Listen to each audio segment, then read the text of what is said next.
Now, coming to Woodward Sports. Woodward and Main Street. The Woodward Sports Network Detroit Lions Show. Let's go! Catch Gabrielle Dee Phillips, Matt Broder, and Terry Foster for all the latest news on your Detroit Lions every week. Only on the Woodward Sports Network YouTube channel and woodwardsports.com. Good morning, Woodward Sports. Happy Tuesday morning. This is Woodward and Main Street, your Lions Insider Show on Woodward Sports Network, brought to you by Les Stanford. I'm Gabrielle Dee Phillips. Alongside me, Matt Broder and Terry Foster. We're here this morning to discuss the Lions' loss to the Ravens, 6-38. Not the episode that we were wanting to film, but that we will film so that the Lions are better prepared for the Raiders on Monday Night Football. But, gentlemen, how are your mornings going so far? My morning is fine. Terry? But I got a question for you. Okay. Prior to the 38-6 loss to the Baltimore Ravens, did you think the Lions were Super Bowl contenders? I did. Gabrielle Dee Phillips. Gabby has just gone blank. I wanted to say yes, but I did not think that this was their year. Okay. Now, and the next question, after the 38-6 loss to the Ravens, do you think they're Super Bowl contenders? I do not. I do. Yes. I think they're contenders, but they're not going. Side. No. Okay, I could agree with that. Okay. I think that they have hope. I think that they have promise. I think that this is their best year in a very long time. But I kind of ask, is it worth them being contenders if you don't think that they could win it all? Yeah, you got to learn how to win. And even if it doesn't get them all the way to the Super Bowl, to a Super Bowl win, you got to take this baby as far as it can go. I still think they're contenders. Sunday was bad. They didn't play very good. Baltimore looked great. It was not a good game. It's not a game that you look at and say, hey, that team's contenders. But they've built up a big enough body of work for me that I believe that they have a chance. Now, we've seen Philadelphia get better. They are already active at the trade deadline. San Francisco's great, even though they just lost last night.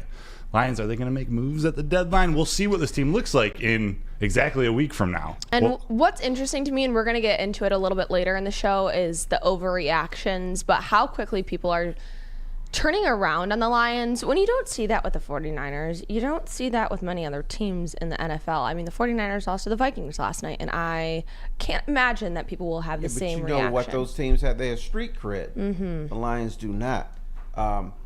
One thing that's very interesting that happens in the city, and it happened earlier this year, and it happened against Carolina last year, this community is willing to take one game and have it overshadow what's happened the last 8 to 10 games or even the last 17 games. They'll look at that one game and say, that's them. I told you they sucked. But now I think we have to think differently. I said something great on the last show. Probably you guys forgot about it. You say something great every show, Terry. Well, this one I used to talk to Mark McGuire, Bad Boy Pistons, and whenever they would get blown out, he would always say, you're going to spit out a bad one in professional sports. You don't know when it's going to happen. You don't know why it's going to happen. But there's going to be a game or two where you just suck and there's nothing you can do about it. This was their line. This is the Lions. This was their game. They spit out a bad one. And we talked about that was going to be a potential because we saw how they played against the Seahawks, and then we saw how they played last night. And I think, and we'll get into it a little bit later in the show, but this might be the turning point for them to get back to that gritty mentality that they work so well with. But we got to get into our pessimistic and optimistic that we gave before the last game. So I'm going to start off with the pessimistic that was mentioned, the Ravens defense. And I think that might have come to fruition. Man, a little bit. Yeah, probably. That was a little bit of a factor in that ball game. Just a bit, just like a touch, right? Not completely. That wasn't totally the reason. No, that was tough to watch. No, they played well. That Ravens defense is as advertised. They were one of the top defenses coming in, and you just felt like Jared Goff was under pressure all day. You felt like the running game, although they had some spurts, they couldn't really get anything going, any rhythm going. It was a mess all day for that offense. I know Jahmyr Gibbs scored his first touchdown of the season, of his career, in the second half, but by then the game already felt over. I hate that for him, that is now overshadowed by this kind of loss, and he's not going to get the flowers that he deserves for that because everyone's so focused on how well the Ravens performed over the Lions. Two words. 6 points. You don't need to say anything else. Workmanlike. If you score 6 points, that means your offense was anemic or the other team's defense just shut you down. But I thought Jared Goff was under harassment the entire game. And when you do that to him, when you do that to many quarterbacks, they can't function. I think he threw more balls into the dirt or the turf than he did throwing it to his receivers. Mm-hmm. He was just constantly under duress, and some of those throwaways actually came back to haunt him. He got a intentional grounding flag, but you're right. He just was looking to get rid of the ball so he doesn't get killed or take a sack. It was ugly. It was ugly all day. Now, does this take Goff out of the MVP conversation for you? His performance this last game? For me, no. I mean, it moves him back for sure at this moment. I would probably still put him in the top 10. He's not right there at the top. I believe he has a chance to get back into it. I've always argued that he's worthy of top 5, maybe consideration, or I thought maybe he'd be there at the end of the year. That's still a possibility, but it wasn't his best game. It wasn't the offense's best game. Some other people took some steps up. Some other guys like Josh Allen might have took some steps back. I still have faith in Goff this season, have faith in him as the Lions quarterback. So we'll see. Terry, what do you think? Do you think he's in the MVP? It, but won't win it. Yeah. This hurts. And the thing that, once again, we have to think about is this a one-off? Now, if he comes out on Monday Night Football and blows up with 3 touchdowns or 4 touchdowns, he's right back in it because the whole nation is watching. And a lot of things, a lot of these awards are predicated on, do you get exposure? Are you talked about? Do you come up big in the big games where everybody's watching? So he's got an opportunity to get right back in it in about a week. Well, less than a week now. Yeah, Monday night. Yeah. Lions will be back home playing the Raiders. The Raiders. Night before Halloween. It's going to be a good one. I really like this quote from, how much can you really like a Dan Campbell quote? We always love a Dan Campbell quote. All Dan Campbell quotes. Even when they're losing. But I think this really kind of puts into perspective how this game felt for everyone. Losing itself really stings, but the fact that we were never really in that game, that's what really burns. And they just were not in it. Mm-mm. From, Terry, you mentioned it before the show, from that first touchdown from the Ravens. Right. I thought the Lions looked shaky the first play of the game. And especially when Lamar Jackson, he did like a little pivot and you thought he was going to run and he just flips a little pass to somebody. To me, when I saw what was happening in the first half, I was trying to immediately think, okay, who's to blame? Is this the players or the coaches? I just thought the coaches got out schemed. They did. This was a game where Dan Campbell and everybody really got out coached. You could see that in the plays, the play calling. And then once again, I don't know why this happens, but the defense turned passive again. Everybody, DBs were running the other way. It was like when the wide receiver started his route, it was like the DBs on the Lions saw ghosts and said, "Let me get the hell out of here. I'm not getting near this guy." Yeah. It was amazing to me. We were talking right before the show. You were like, "Did Brian Branch play?" I didn't see 32 out there very much. He was in that nickel spot, and him, like many of the other DBs, they were kind of just out on islands all day, either not knowing what to do, playing as somewhat of a spy against Lamar Jackson, or the DBs who were in coverage. Since there was no pressure from that line, they were exposed and not able to stick with the Ravens receivers for 6, 7, 8, even 9, 10 seconds on the touchdown to Nelson Aguilar.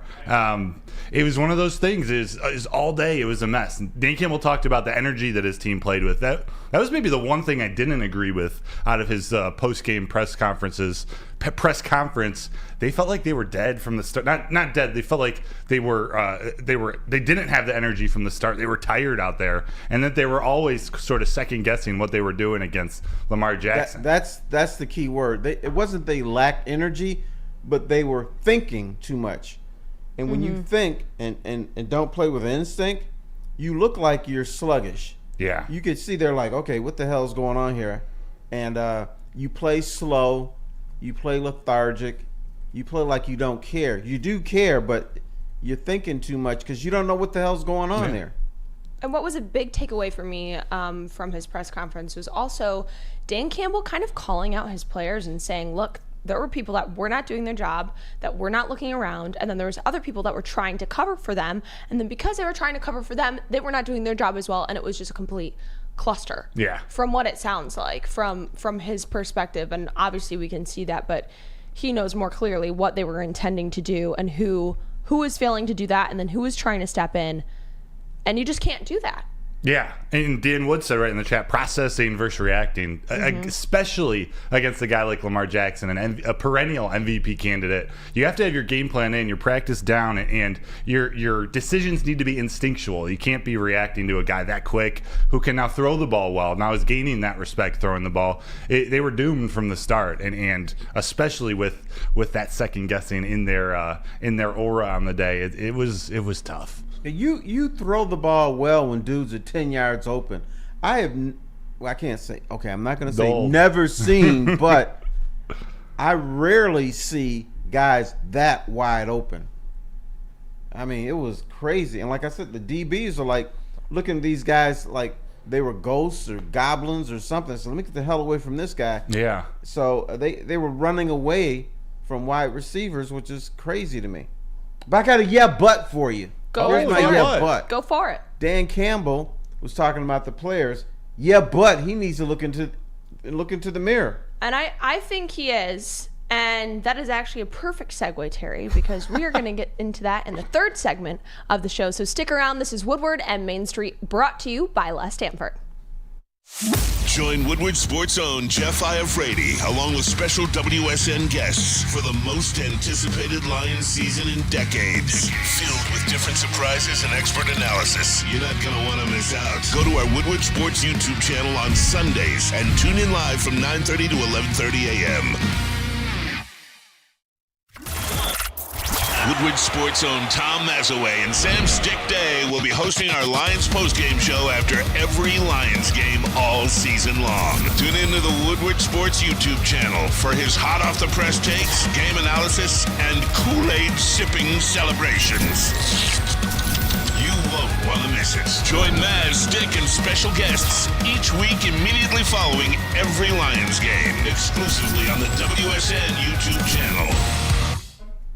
Good morning, happy Tuesday, and welcome back to Woodward and Main Street, brought to you by Les Stanford. We are your Lions Insider Show here on Woodward Sports Network. I'm Gabrielle Dee Phillips, alongside me, Matt Broder and Terry Foster.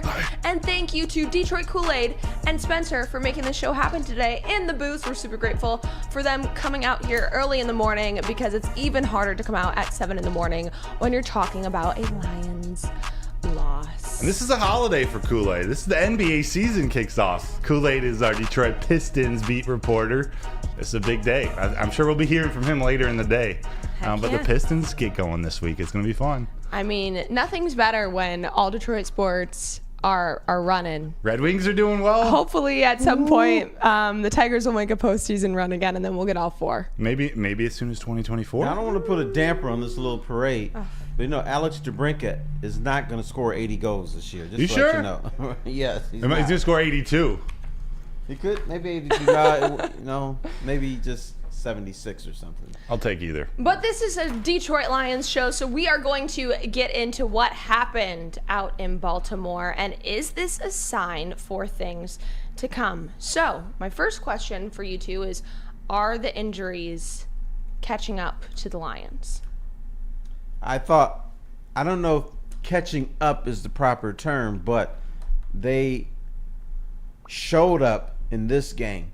because one, against a team like the Baltimore Ravens, you have to have play action, and that's their bread and butter. You needed David Montgomery in there because to move the pile. You needed him in there, not just for that, but also protecting Jared Goff. Jahmyr Gibbs cannot pass protect. That's something he's going to have to learn, and young backs need to learn that. So you don't want him in the game 70 or 80% of the time. He's a complimentary player. He can run outside a little bit, but you also need the fundamentals. And the fundamentals of a running back, not only running the ball, but pass protection. And he did not provide that, and Jared Goff was running for his life. Oh, you know what? He didn't run for his life. He didn't get a chance to run.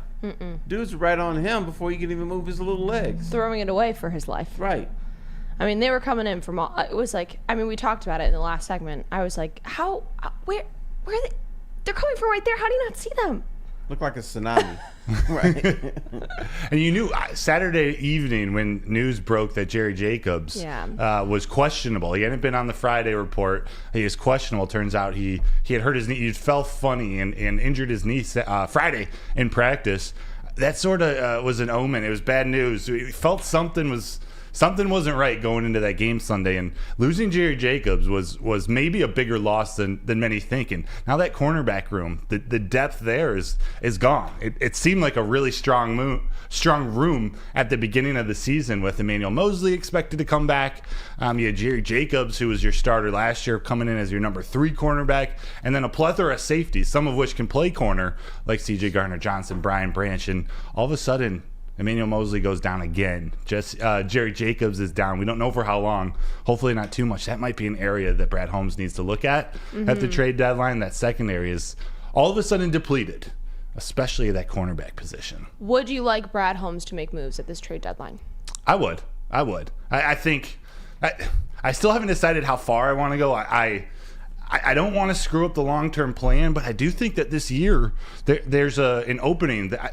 Both the Lions are ahead of schedule, and with their division being down, their start already, this might be the year you consider going all in. But what does all in mean to Brad Holmes? Is it giving up draft picks? Is it getting a player that you're going to have to sign long term? What's his strategy going to be? I do think you need to add at some different spots. It's whether that's a starter or depth pieces to support the team. And you said it because that's hard, because we don't know what is Brad Holmes' cap. What is his ceiling? Like, how far will he go? And what their thoughts are on what this season means to the Lions franchise. And I think what they do at this trade deadline will show us that.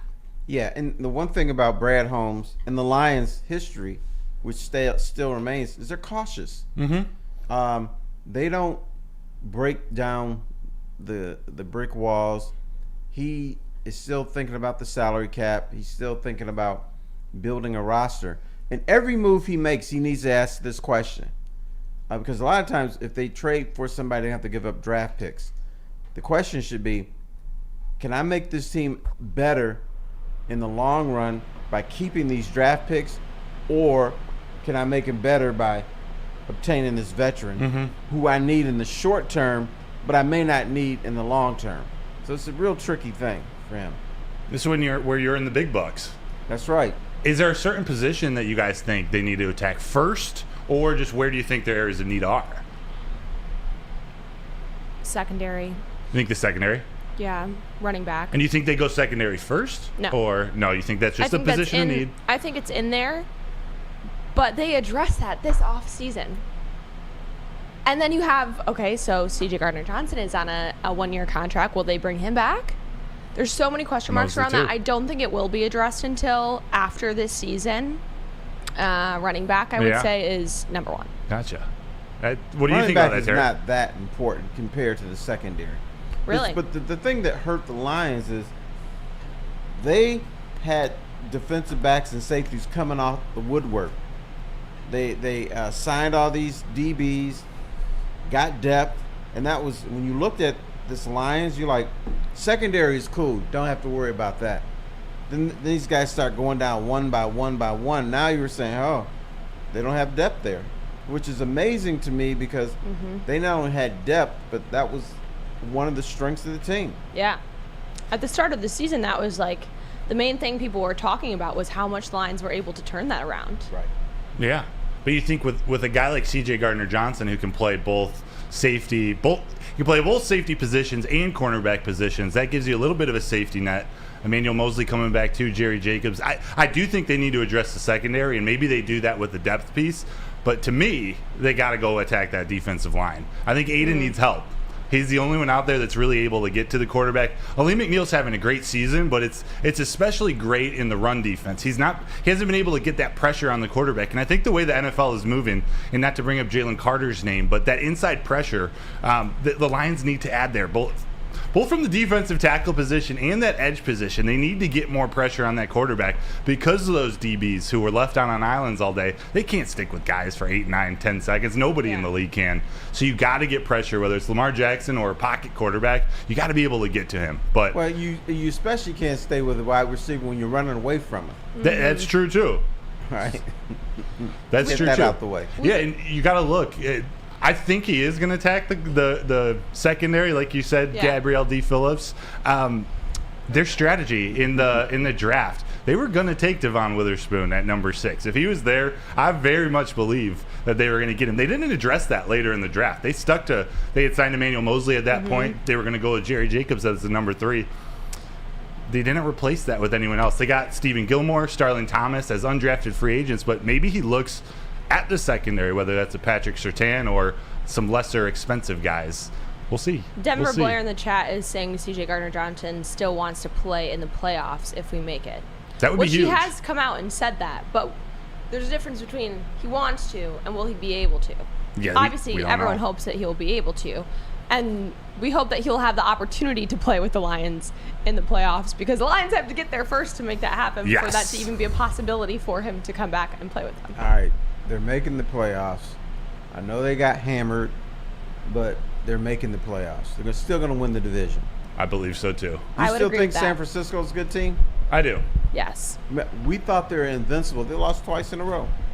They proved they're not invincible. Detroit can play with any. They're not invincible either. We were starting to feel like they were, but now we've proven this. Baltimore was the best test so far, and they, as Terry likes to say, the Lions got mollywopped. That was a butt whooping. It was. With a capital M. With a capital M. So we've been talking about a lot of the things that went wrong in the game, but what was the biggest pitfall of the game, and how do you think that they need to address it before the Raiders come to town? I was just talking about the defensive line. I do think that's an area. I just think the way the NFL has come, you need pressure. You need pressure from that defensive line to just shorten the ability for the opposing quarterback to make a decision like Baltimore did all day against Jared Goff. They just didn't give him that extra processing time. The Lions need to do that. You got to put some pieces around Aiden Hutchinson so either he can be free to go get the quarterback or his efforts going to get the quarterback being double, sometimes triple teamed, come to fruition with another edge, another defensive tackle getting that pressure and getting them down. I'll maybe rebuttal with another part after Terry. But what do you think? That part is true, but Lamar Jackson was doing the curly shuffle, man. Yeah. He was shuffling his feet. Nobody could, they were around him, but he was like, y'all ain't going to touch me. Curly so I'm shuffle? I'm going to do what I want to. Get your feet. The curly shuffle is you move your feet.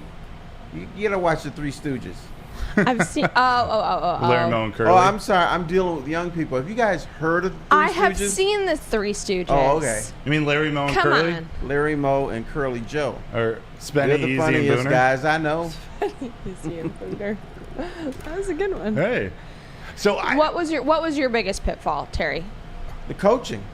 I thought they did not have the right game plan for the Baltimore Ravens. And that showed from the first play, and they never adjusted.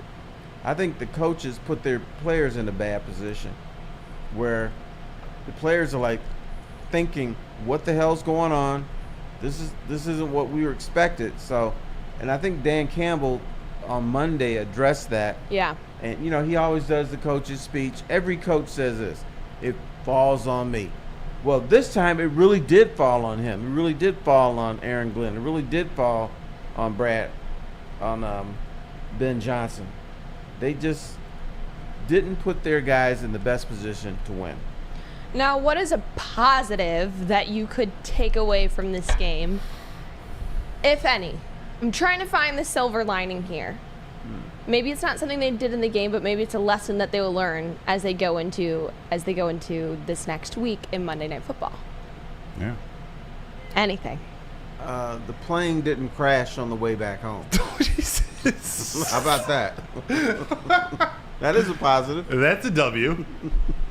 Yep, we can go with that one. Oh, man, Terry. I just am setting you up for some positivity, and you crashed the plane right back down. My bad. So how about Jahmyr Gibbs on Sunday? He did okay. Okay. Jahmyr Gibbs with his first career touchdown. He showed some flashes. We could call it garbage time, or just the game was over by the second half. Let's all be real. But like the young kids say, yaddy dotty dotty dotty. We came I to don't potty. care what you do when the game is over. So I'm gonna say no. I have a hard time arguing with you. I just can't find much else with that game to take away. There were no positives. Yeah. Taylor Decker played good. Here's the thing. Well. Anzalone played well. Yeah. He's got long blonde hair. Mm-hmm. He made some tackles. Yeah, they did some things. Yeah. I think this is a good time for this to happen to the Lions. It is. Before Monday Night Football, they can restructure, recenter themselves. Aiden Hutchinson spoke to this in his post-game press conference, that this is a good opportunity. Everyone always doubts the Lions. They're going to come back around, prove everyone wrong. And we have some important games coming up in the division. And also, they needed a test like this because they really haven't had this yet. Yeah. This was the best season. team. Yes. Yeah. And this will prepare them more for that postseason now that they've had this early on, adjust, and then prepare with those adjustments throughout the rest of the season. Yeah. Yeah, I think we saw the importance of getting home field advantage for as many games in the playoffs as you can. I'm not on the Bash Jared Goff bandwagon. He didn't have his best game, and some balls looked a little wobbly, but playing in the dome, the whole team in general, playing inside, does better. Fortunately, Vegas is where the Super Bowl is, nice and hot out there, and San Francisco might be on the way. That's nice weather, but they got to get that home field advantage for more than just weather reasons. Yeah, and the only air you want in a game the Lions play in the playoffs is the air conditioning from an inside dome. I thought the wind affected them. The Ravens affected them. Yeah. And unless they're going to Green Bay, you don't want to see this team playing in 30-degree weather in the playoffs. Especially without David Montgomery. Yeah, without David Montgomery. But hopefully that won't be the case. Right. That's what they got to figure out, how to conserve some of these players. Conserve David Montgomery. If he's this important to this offense, which he clearly is, and the identity of this offense, this team, you got to find a way to get him to the playoffs. And although the schedule is easy moving forward, all those conference games are there at the end of the season. So how is Dan Campbell and this coaching staff gonna game plan, gonna season plan for that, and getting rest, and how he admitted he didn't do the best job this past week of creating the schedule for the week and getting them ready to go. Now for the entire season, they got to figure out how to get David Montgomery, these key players, healthy for the playoffs. You know what they could do? These teams at the end are scrubs. Just run them 10 times a game. I would hesitate to jump into saying that the schedule is so easy moving forward. So these teams are not scrubs. I just don't want to say it because I feel like so many people, including us, had such confidence in this game. Repeat after me. Mm-hmm. The teams the Lions are going to play in their division. The teams the Lions are going to play in their division are not scrubs. You can't even say it. Oh. I plead the fifth. All right, Terry. You're right. Fifth. You're right. I can strangle you sometimes. I just strangled you. You set me up for that to prove that I am wrong. Some people like that. It is an easier schedule in the second half than the first half, Terry. Yep, they're subpar teams, but they're still competitors. Based on their records, it is an easy schedule, but any given Sunday, anybody can beat anybody, like the Vikings beating the 49ers. The NFL, and that's exactly why I'm saying it, because you saw the Vikings win last night. Who knows? Maybe they're on the up and up. We'll find out. And I want to find out if you blame the coaches or the players more in this game. I think I already know Terry's answer, but stick with us, and we will be back here at Woodward and Main Street, brought to you by Les Stanford.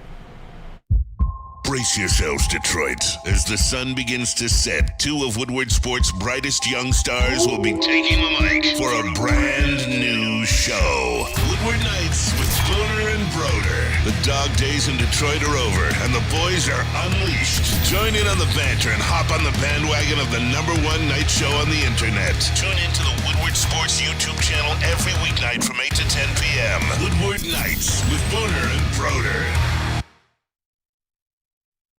Now, coming to Woodward Sports, Woodward and Main Street, the Woodward Sports Network Detroit Lions show. Let's go! Catch Gabrielle Dee Phillips, Matt Broder, and Terry Foster for all the latest news on your Detroit Lions every week. Only on the Woodward Sports Network YouTube channel and woodwardsports.com. Welcome back to Woodward and Main Street, your Lions Insider Show here on Woodward Sports Network. I'm Gabrielle Dee Phillips. Alongside me, Matt Broder. Hi. Terry Foster. We're having a great morning, as great of a morning as you can have for recapping a painful Lions loss, but they're on the rebound. Before we get to the positives, because I do want to find silver linings in this game, Honolulu blue and silver linings. we have some things that we need to address. Okay. And the biggest question that I have for you, and we're going to break it down, do you look to the players or the coaches more as the reason for this loss? But before we, okay, I got one, teacher. okay. Terry's jumping out of his seat. Yes, Terry. Coaches.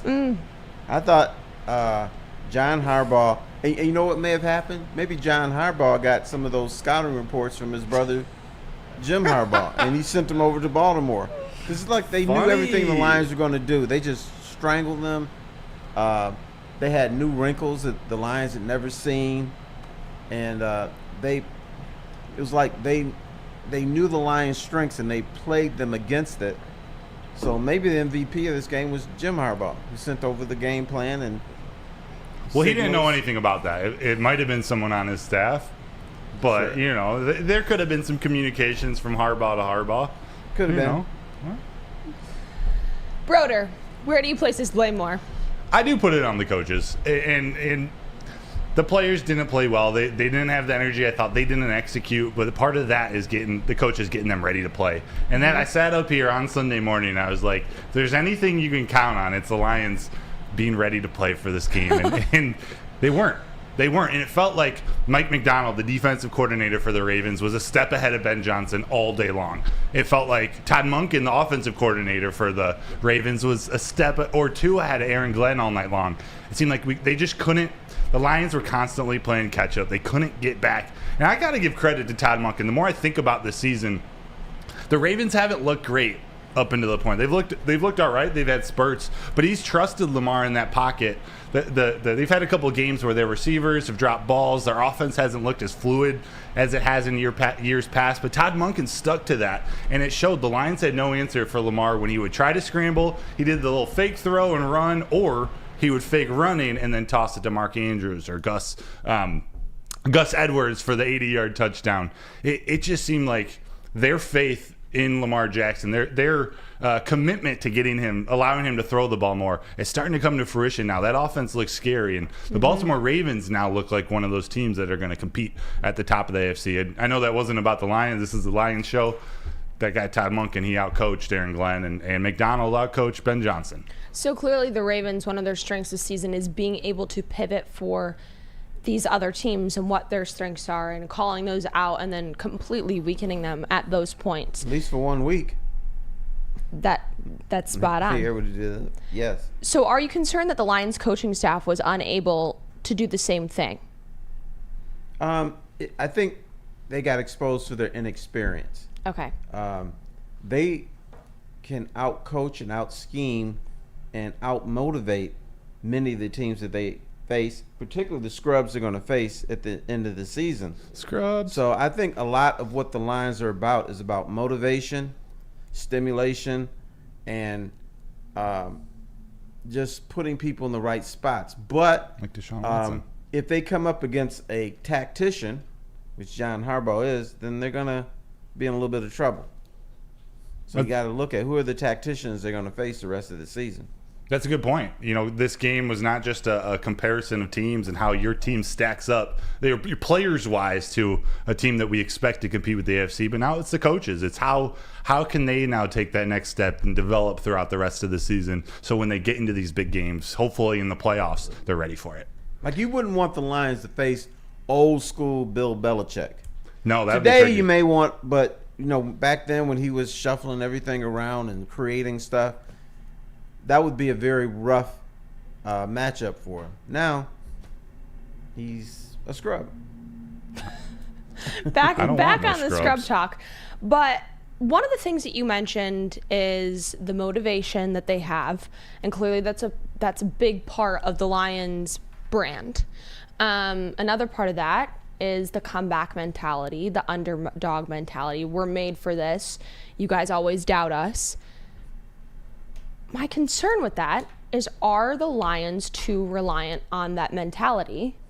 Will they be able to overcome it and then be a consistently winning team that doesn't have to rely on losing this badly during the season to make a comeback? Well, this is what they do. Last year, weren't we panicked after the Carolina game? Mm-hmm. Then they beat the Bears, was like 41-10, and then they sent Aaron Rodgers to New York by beating Green Bay. We felt the same thing after the Seattle game. Oh my God, Seattle came in here and beat them, the second game of the season. How the Lions going to rebound from this? Well, they won 4 in a row. Now we're in the same boat. Oh my God, the Ravens just kicked their ass, and they'll probably win 4 or 5 in a row again. That'd be nice. You can even date it back, even before that, the Carolina game, date it back to Thanksgiving. They lost to the Bills tough and then racked off, I think it was 3 straight before the Carolina game. So that resilience is part of their makeup, and I think is very important for them, or to carry them through not just the rest of the season, but into a playoff run. Now the question is, do they have the players to get there? Is their coaching staff ready to make a run?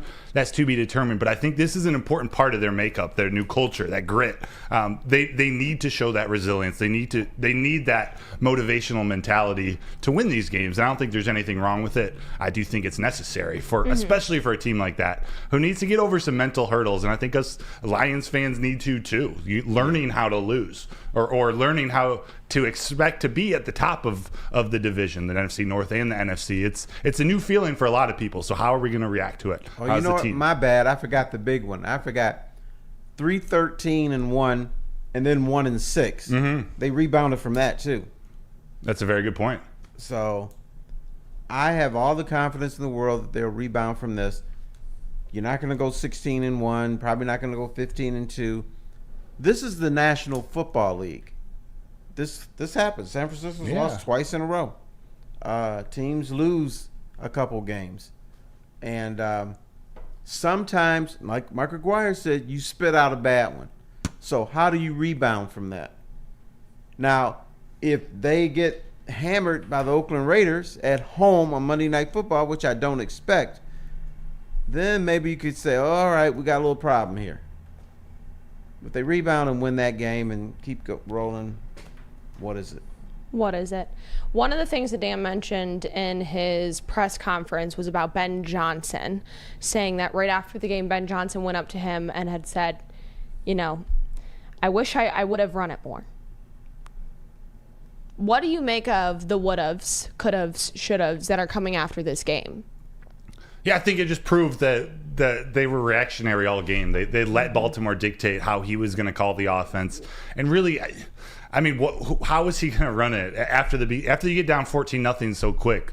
21, 28-0. It's not really the game that's set up for you to just get back to that ground and pound style that you need with David Montgomery. You weren't going to run it and down 28 with Jahmyr Gibbs. You're going to run it with him 20, 30 times. It was almost as if once they got down, they just needed to try different things, see what worked.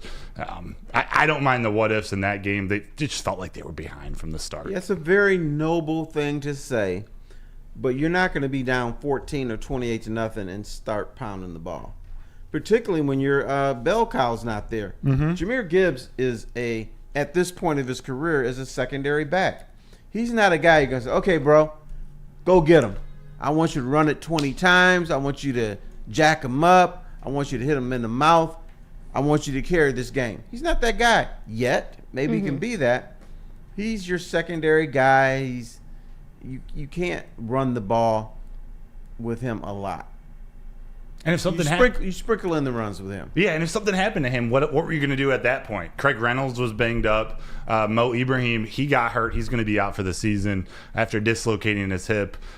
You're going to rely on Divine Ozigbo. They're just, if you do that with Jahmyr Gibbs, which I don't think they ever would have considered, what do you do after if something happens to him? They got nothing. There's no depth anymore at that room. Penei Sewell. He looked pretty good on that fumble recovery. Right. He's got some wiggle. Kaminsky was speedy, man. That man, he's a worker. He was showing it off that game for sure. I love those. He's never going to catch that guy, but he did not give anything all. less. Yes. He's still chasing him. Yeah. 285, 6'5", and just sprinting down the sidelines like he's an Olympic runner. Yeah. I love that Fantastic. effort. Well, we're going to get into some of our overreactions, underreactions, what the media is saying, and what Woodward Sports Twitter is saying following that Lions loss. Stick with us here. This is Woodward and Main Street, brought to you by Les Stanford. Join Woodward Sports' own Jeff Iafrate along with special WSN guests for the most anticipated Lions season in decades. Filled with different surprises and expert analysis. You're not going to want to miss out. Go to our Woodward Sports YouTube channel on Sundays and tune in live from 9:30 to 11:30 a.m. Woodward Sports' own Tom Mazaway and Sam Stick Day will be hosting our Lions postgame show after every Lions game all season long. Tune into the Woodward Sports YouTube channel for his hot-off-the-press takes, game analysis, and Kool-Aid sipping celebrations. You won't want to miss it. Join Maz, Stick, and special guests each week immediately following every Lions game, exclusively on the WSN YouTube channel. Good morning and welcome back to Woodward and Main Street, your Lions Insider Show here on Woodward Sports, brought to you by Les Stanford. Vanna White. Thank you to Les Stanford for making this show possible. We're glad to have you on board here at Woodward Sports with everything that we are doing. And now it's time to get into some over and under reactions, Matt Broder. Big day for overreactions. The Lions across the NFL, but definitely the Lions. Oh, definitely. And I mean, it kicked off bright and early yesterday morning on Good Morning Football with Kyle Brandt, who has been quite the Lions fan this season. Lions fans. Completely flipped his switch and said the following. Oh, no. I was saying the Lions are the best team in football. They're not. They're not even close. That was it. That was it, period. He did not want to talk about the Lions after that. And he's been so pro-Lions. So pro-Lions. And he has a character, Uncle... I want to say Uncle Terry, but I don't know if it necessarily is, of like the uncle that comes around at Thanksgiving that everyone's always talking about how poorly he behaves, and then all of a sudden he turns it around and you're like, dang, Uncle Terry. Right? But no, he's now he's the flipped. uncle. He's the unk that walks it out. You guys see that one? Bar? No. Come on. Unk? Come on, kid. There we go. Kool-Aid knows. No, it's true, though. A lot of the national media, they had the Lions up there in the top 5. Stephen A. Smith was in the top 1. Yep. He was the top team in the NFL in his power rankings. And then all of a sudden, they lay this egg against the Ravens. No pun intended. It's tough. That was the most maybe embarrassing part of it all. Is like as Lions fans, you want them. It's like all this positivity is finally being talked about. It's like, dang, now are they frauds? I don't know if that's even a question you've got on your on the overreaction list, but it put a lot of question marks back into their heads, back into a lot of local people's heads. So we'll see how they recover. But what are some of those overreactions? Well, we have Stephen A. Smith saying he's never betting on Goff again. Oh, come on, Stephen A. Finally got him around. And jumping back to kind of what you were saying, did you see the Ravens social media team put out that post with all the people that had picked the Lions to win? Yeah. And what I was saying about that is that's not really fair, because there were several people that still picked the Ravens to win. It wasn't like it was everyone across the board. Right. Like, this is supposed to be a good game, and everyone, there were a lot of people who picked the Lions, but if you're going to go if you're going to go find all the only the guys and girls who picked the Lions. It's not. You got to include everybody. Exactly. Yeah. I would say I thought it was pretty evenly split. Yeah. What are you going to do? Okay, and then to round out our national media overreactions, one of the most one-sided games that we have seen this season from Peter Schrager. But have you watched some of these Dolphins games? I wouldn't say that this was the most one-sided that I've seen this season. Yeah, 70 points scoring on offense. That was a game. That was a showcase that the Dolphins put on. This is up there, though. I mean, we all know that game was over from the start almost. It was ugly. It felt like the Lions lacked all the energy. That they weren't ever able to climb back into it. So I get a little bit of the overreaction, but I personally believe this Lions team is for real. How far can they go? We'll see, but I don't think they're frauds. You know, that's one of the biggest overreactions I've seen. Like, they aren't for real. This game showed they're just another one of they're another fraud. They're another pretender, but I think they're built the right way. They might need more pieces. They might need to make some adjustments, but man, I like the DNA that they have with this team, and I think they still have potential to do some damage this season. I would agree. Now, what do you make of this overreaction? Fire Aaron Glenn. Ooh. That's a drastic overreaction. That's a big turnaround from what we were hearing before. It is. You feel like after the Seattle game, everyone was calling for his job. Now everyone was calling him to be a head coach, and now against another. It was not a very well-coached game. The defense did not look good. They struggled. They were outmanned against the Ravens. It wasn't Aaron Glenn's finest game, and even Dan Campbell sort of admitted that in his press conference yesterday down in Allen Park. But no, Aaron Glenn's still the guy that led this defense back from being one of the worst in the league to one of the best. And although this puts a little wrinkle in their records, their defensive rankings, waters down their potent. What were we calling it? Their sauce, their secret sauce. They watered down the sauce. It's true. But to call for his job, absolutely not. He's still a guy who will be in head coaching consideration by the end of the year. I just hope he learns from this like he learned from the Seattle game, which I do believe he learned a lot of lessons from that and was able to push that onto his defense. They were outcoached. He's got to take whatever he can from this and just make sure his team's ready to go the rest of the season. I mean, that's what they do best. Yeah. That is their bread and butter, is turning it around, learning from their mistakes, and fixing them for moving forward, which I think the Lions have done really well. I also put out there some underreactions, and I think this is my favorite one that I've gotten. Interesting. It's one game on the road with injuries, and we're still 5-2. So how much of this are you blaming on the injuries, and how much of this do you think is just poor game planning and coaching, like we said in the last segment? I think it was a little bit of everything on Sunday. The injuries definitely played a part. That team's different if they have David Montgomery. If they have Jonah Jackson, that's a huge loss that not many people are talking about. But he's so important in that run game. His ability to get push up front, even without David Montgomery, Jonah Jackson's a key to that offense. And then regardless of whether you're playing Glasgow or Halapula Vaitai in the right guard spot, Jonah Jackson's huge. You look on the defensive end with Jerry Jacobs out, Emmanuel Mosley out. I know this wasn't an injury, but Charles Harris was inactive. They're making these smaller statements, too, that some of the guys who are out there that they've committed to as starters aren't getting the job done. So it seems like they're fiddling around with the roster a little bit and looking for what works come trade deadline. But definitely the coaching was rough. Injuries played a role. Players just didn't play very well. They were every aspect of the game, the Lions tended to struggle on Sunday. We have Dash Friday in the chat who said this was an L as soon as the schedule was released. That's what a lot of people thought. I mean, I had it as a loss on my schedule. So I think we kind of got caught up in all the positive momentum that the Lions were having.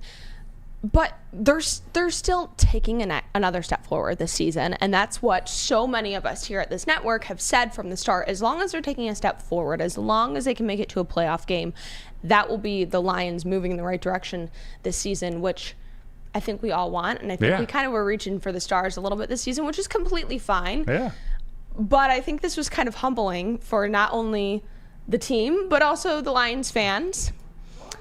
Who, if we gave game balls today, which we didn't, I would have given my game ball to the Lions fans because they stuck it out this one, and I'm sure plenty of Lions fans are having some remembrances of seasons past, of these feelings getting mustered back up, of really big frustrations during a game. Yeah, no, they showed out again, and it was awesome to see that stadium filled with Honolulu blue again. It felt like that Packers game after the tough Seattle loss. Going out and filling Lambeau like that, the Lions fans are still showing up, and I bet you Ford Field's going to be off the hook on Monday. Like, it's going to be loud there. It's a special environment that the Lions are building, that these fans are building, going and traveling. Now you just got to see it all put together. It felt like it was close again in Tampa Bay. That was a great game. Sort of dropped the ball against Baltimore. And now Lions fans get the opportunity to be at Ford Field for a Monday Night Football game.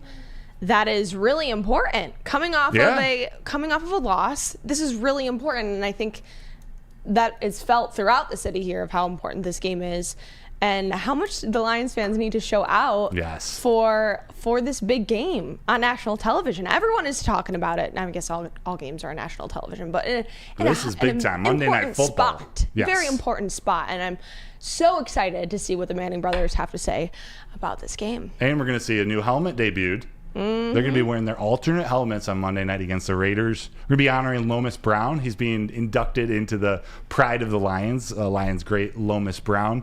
It should be a really fun night. It's one of those, we better not turn out again like Seattle, where there's all this hype going into the game and they sort of let it get away. I think it's going to be a dominant effort. And we're going to talk about it next Monday, but I think it's going to be a dominant effort out of the Lions. They're going to come back with a vengeance. After this Ravens game, I would not want to be the Raiders coming to Detroit to face the Lions after that. I wouldn't either. And you're going to want to be coming back to Woodward and Main Street, but you're not going to catch us here on Sunday because we will be coming back on game day Monday morning, 7 a.m. to start your game day like we always do. And then we will be here on Tuesday morning, 7 a.m. to recap what happened just hours before.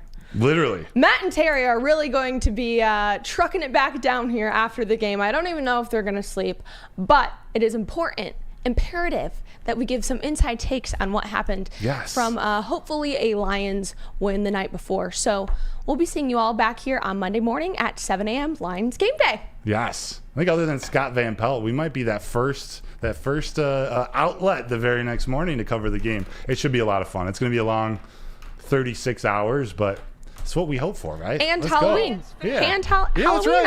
on that and the trade deadline day. On that Tuesday. It's going to be a wild next week. It is going to be nuts. This studio, is going to be It's going to be fun. It will be. Buckle up. We will be back here on Monday morning, 7 a.m. Thanks for sticking with us this morning, bright and early. Woodward and Main Street, brought to you by Les Stanford. I'm Gabrielle Dee Phillips, Matt Broder. Thanks to Terry Foster, who also joined us this morning. And we'll be seeing you soon. Have a great day.